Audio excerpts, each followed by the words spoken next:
Imagine being 18 years old, believing your first love is forever, and then, in a single phone call, feeling your entire world start collapsing. Now imagine reacting to that heartbreak by stealing a driver's ed car, dragging 3 classmates into a reckless road trip, and accidentally turning one bad decision into complete chaos. This is driver's ed, and trust me, what starts as a simple teen comedy slowly becomes something much deeper, a story about heartbreak, growing up, and realizing that sometimes the people we chase are not the people we actually need. The movie opens in a quiet suburban town during senior year of high school. Everything feels temporary. The classrooms, the friendships, even the relationships. At the center of the story is Jeremy, a shy but passionate high school senior obsessed with movies and filmmaking. He's the kind of guy who references classic films in normal conversations and dresses like he walked out of a 1990s indie movie.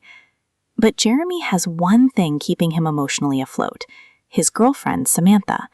She recently graduated and left for college at Chapel Hill. Even though they're technically only a few hours apart, the distance already feels massive. At first, Jeremy convinces himself everything is fine. They text constantly, they call late at night. He believes they're going to survive long distance. But slowly, things begin changing. Samantha replies later and later. Her texts become shorter. Her energy feels colder. And Jeremy notices every little detail. One night, while lying awake staring at his phone, he finally gets a call from Samantha. But something feels wrong immediately. She sounds drunk, distracted, almost guilty. Then she says the words Jeremy fears most: "We need to talk."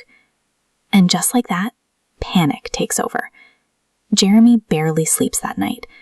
The next morning at school, he can't focus on anything. He keeps texting Samantha during class. One teacher gets so annoyed that she forces another student, a sarcastic girl named Evie, to read Jeremy's desperate text message out loud in front of everyone. The classroom erupts with laughter. Jeremy is humiliated. And honestly, this scene tells us everything about him.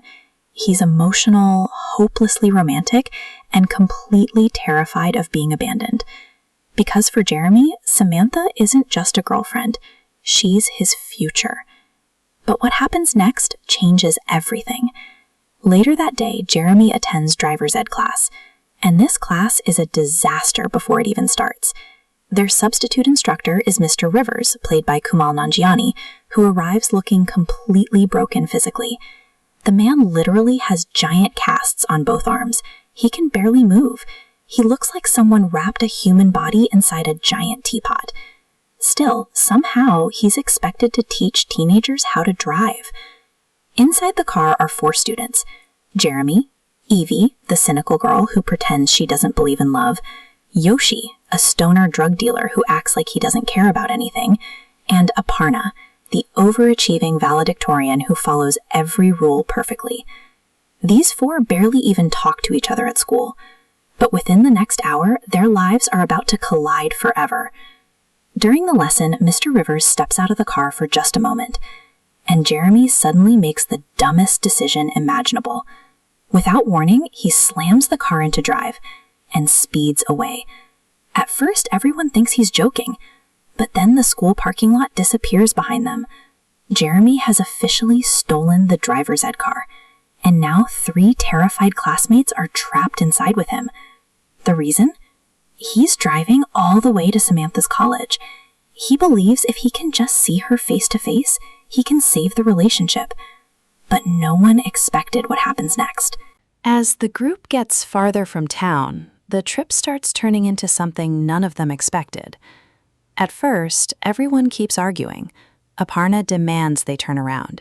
Evie keeps mocking Jeremy for believing some dramatic romantic reunion will magically fix everything. And Yoshi spends most of the drive casually making things worse. But then, something strange happens. The road trip begins breaking down the walls between them. Away from school, away from labels, they slowly stop acting like stereotypes. Jeremy learns Evie's sarcasm hides loneliness. Evie learns Jeremy isn't just some pathetic lovesick idiot, and Yoshi, who initially seems like comic relief, starts revealing flashes of real emotional pain underneath his lazy attitude. But before the group can fully connect, chaos hits again. While driving through a rural road, they nearly run over a three-legged cat. Jeremy swerves violently. Everyone starts screaming. The car almost flips. By the time they finally reach Chapel Hill, the emotional tension inside the car is unbearable. Jeremy is exhausted, terrified, still convincing himself this trip was worth it.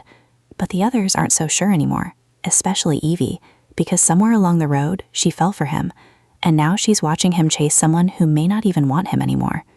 When they arrive on campus, the atmosphere changes immediately. Everything feels unfamiliar, older, faster, more adult. Jeremy suddenly realizes Samantha has already started building a completely different life here. And then he sees her, laughing with new friends, comfortable, confident, different. For a second, Jeremy freezes, because the girl he spent this entire movie chasing suddenly feels like a stranger. Still, he approaches her, and the conversation that follows completely shatters him. Samantha admits she's changed since leaving home. College changed her priorities, her feelings, her future. She never wanted to hurt Jeremy, but she also didn't know how to tell him the relationship was already over. And worst of all, Back at school, the fallout hits immediately. Jeremy expects his life to be destroyed. After all, he stole a school vehicle, dragged classmates across state lines, triggered a police search. But surprisingly, the punishment almost feels secondary now, because emotionally, Jeremy already changed. For the first time in the movie, he stops obsessing over Samantha. He stops trying to force the past to survive. And he starts understanding something painful but necessary. Not everyone is meant to stay in your life forever. Sometimes people are only part of your story for one chapter, and holding on to them too tightly only keeps you from moving forward. Meanwhile, the road trip changes everyone else too. Aparna loosens up and realizes perfection isn't the same thing as happiness. Yoshi begins reconnecting emotionally with people instead of hiding behind drugs and apathy.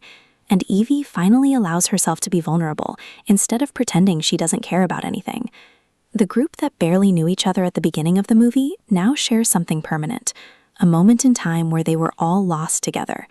And honestly, that's what makes Driver's Ed surprisingly emotional underneath all the comedy. Because the movie understands something universal. Senior year isn't just about graduation, it's about endings. The end of childhood, the end of certain friendships, the end of believing life will always stay the same. And that realization is terrifying, but it's also necessary. By the final scenes, Jeremy begins focusing on filmmaking again, instead of chasing Samantha. There are subtle hints that he and Evie may eventually become something more.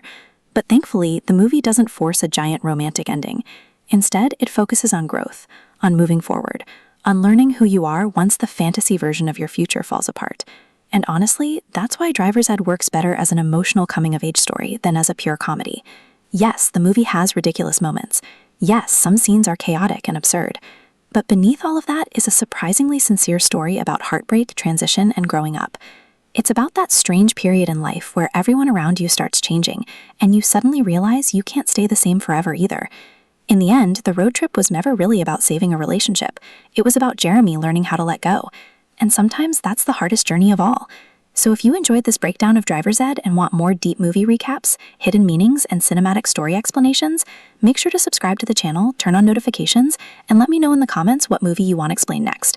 Because trust me, we're just getting started.